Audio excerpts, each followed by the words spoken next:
जगत अवलोकन न्यूज।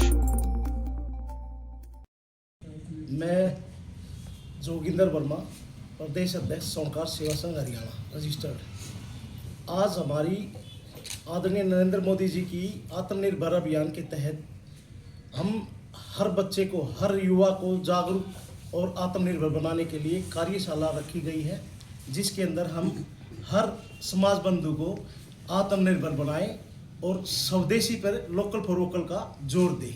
ये हमें इसी मिशन से पूरे प्रदेश के अंदर, हर जिले के अंदर हम ये इस तरह की गोष्ठी और कार्यशाला करेंगे। और हम सरकार से एक डिमांड भी रखते हैं, अपनी मांग भी रख रहे हैं।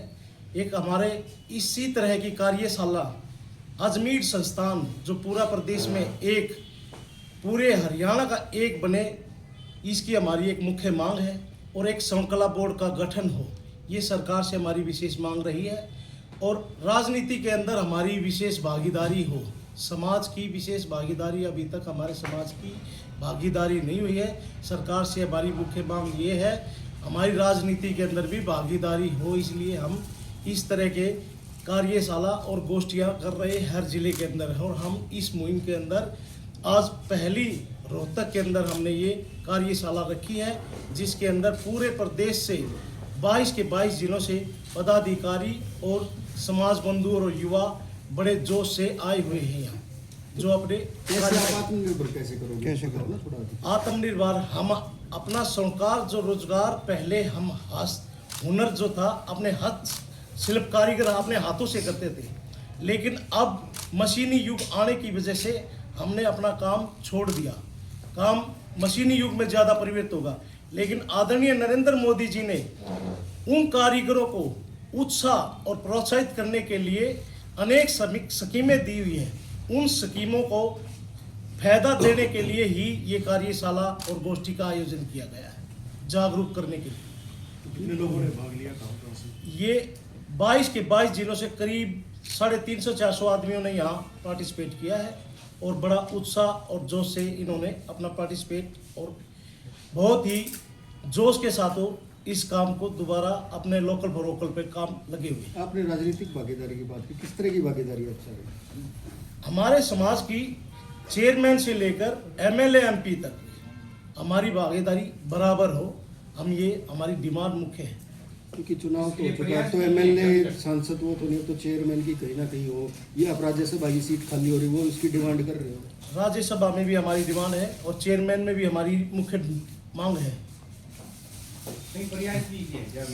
हाँ, हमें इस विषय पे हम तकरीबन 3-4 बार मुख्यमंत्री जी से भी हम मिल चुके हैं। इस बार क्या आश्वासन दिया? आश्वासन दिया है, अब बहुत जल्द ही श्रृंखला बोर्ड का गठन करेंगे।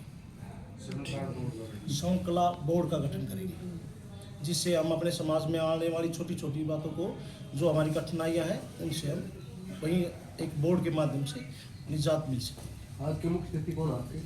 आज के हमारे मुख्य अतिथि शिव शंकर दुप्पड़ जी, सदस्य राष्ट्रीय परिषद भाजपा प्रवीण जोड़ा जी, जिला अध्यक्ष BJP फतियाबाद राम अवतार वर्मा जी, चेयरमैन IIPJA बहादुर सिंह वर्मा जी, रवि हांडा जी पंजाब से है IIPJA के, और सत्यपाल वर्मा जी है हमारे OBC प्रदेश अध्यक्ष चंडीगढ़ से। अच्छा, कि सोने की कीमतें और चांदी की कीमतें लगातार जो बढ़ रही घट रही है, इसका किस तरह आप पे कोई इफेक्ट पड़ रहा है? अब देखो, ये तो इंटरनेशनल जो आज अव्यवस्थाएं चरमरा रही है, उसकी वजह से भाव का अप डाउन फ्लक्चुएशन ज़्यादा हो रहा है। ये किस तरह थोड़ा समझाएंगे कि बड़े आम आदमी को आप कैसे समझाएंगे? अब जैसे विदेशों के अंदर यूक्रेन युद्ध चला हुआ है और अमेरिका की हमारे ऊपर जो नीतियाँ, उनकी वजह से हमें ये दिक्कत आ रही भाव को लेकर। तो मतलब जो अमेरिकन जो टैरिफ भी लगाया है और चीज़ें लगाया टैरिफ है, टैरिफ जेवर के अंदर हमारे पास 100% टैरिफ बढ़ा दी। कोई संभावना भी है क्या रेट कम आने की? नहीं, इसके अंदर कोई संभावना ऐसी लग नहीं रही हमें भाव को लेके, क्योंकि अमेरिका की जो पॉलिसी है उस हिसाब से भाव और ज़्यादा बढ़ेगा। नहीं, चांदी के लगातार मतलब एक बार तो अब दोबारा से फिर आ गई, एक बार घट गई थी, तो चांदी में क्या वजह है? मतलब नहीं, सोना और चांदी दोनों में ही तेजी आई हुई।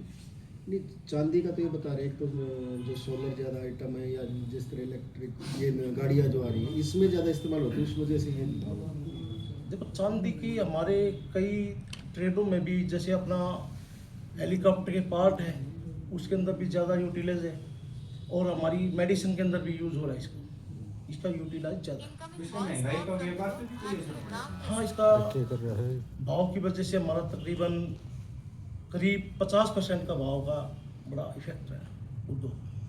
जिस तरह से मशीनी युग है, आप कह रहे हैं आज से जो काम पहले होते थे उसकी तरह से युवा आज के मशीनी युग में किस तरह से पॉसिबल हो पाएगा? सरकार द्वारा हमें स्कीमां दी गई योजनाएं, जिससे हम अपने जो हस्तशिल्प कारीगर को दोबारा अपने व्यापार में, जैसे छोटे छोटे अपने आर्टिकल बना के हाथ से बने हुए आर्टिकल विदेशों में सप्लाई करें, सरकार द्वारा एक्सपोर्ट इंपोर्ट वो चीज़ें व्यवस्था हमें दी है। तो सरकार की सहायता मिलती है इसमें, कुछ सरकार कर रही है? सरकार की योजना अभी मैंने आर्टिजन कार्ड बनवाए हैं, अभी वो आर्टिजन कार्ड भी हम सबको आज सुपुर्द करेंगे अपने यहाँ।